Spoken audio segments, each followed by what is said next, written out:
este objetivo com o envolvimento de todos nós. Muito obrigado pela atenção prestada. Thank you, President Lorenzo. We will start to pick up pace, as I will ask the interventions to stick to the time allocated. I now ask His Excellency, Prime Minister of Australia, Anthony Albanese, to take the floor. Well, thank you very much, President Ramaphosa. Each and every one of our nations is home to unique natural treasures, and all of our citizens are living with the environmental reality of climate change. Australians have always known drought, floods and bushfires, but they're more intense and they're more frequent.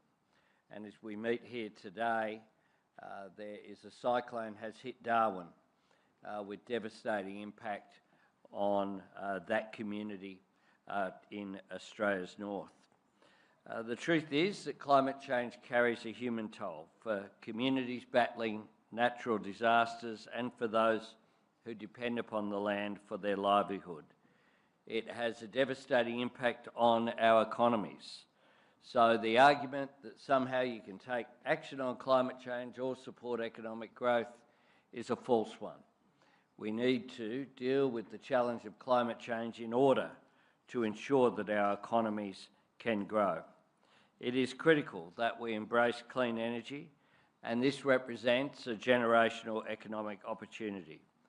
The G20 enables us to bring global ambition and global cooperation to this task. And the vital message that we must send to the world is that action on climate change is not a matter of asking any nation to forego the jobs, prosperity or security that its people deserve. It's about working with every nation to power the next generation of economic growth while protecting the environment for generations to come. Next year, we will assist Turkey in hosting the COP meeting in Antalya.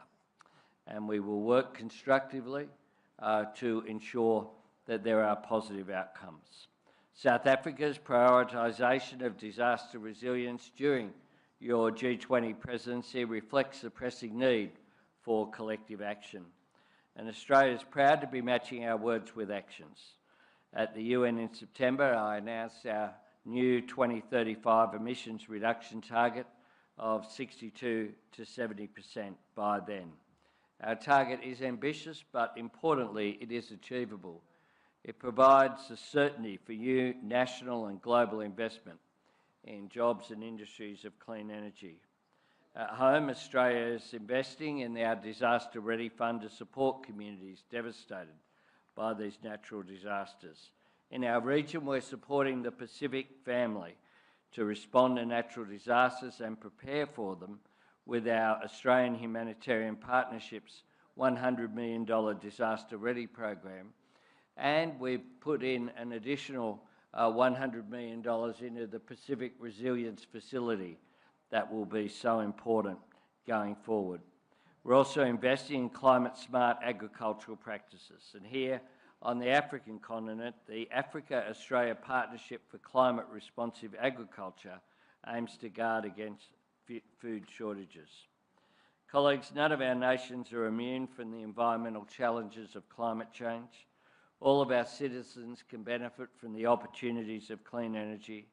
As a forum and as leaders, we have a responsibility to our children and grandchildren and the generations to come to make sure that we choose to do the right thing, not choose between protecting our environment or securing our prosperity. We can do both, and indeed we must do both, because each depends on the other.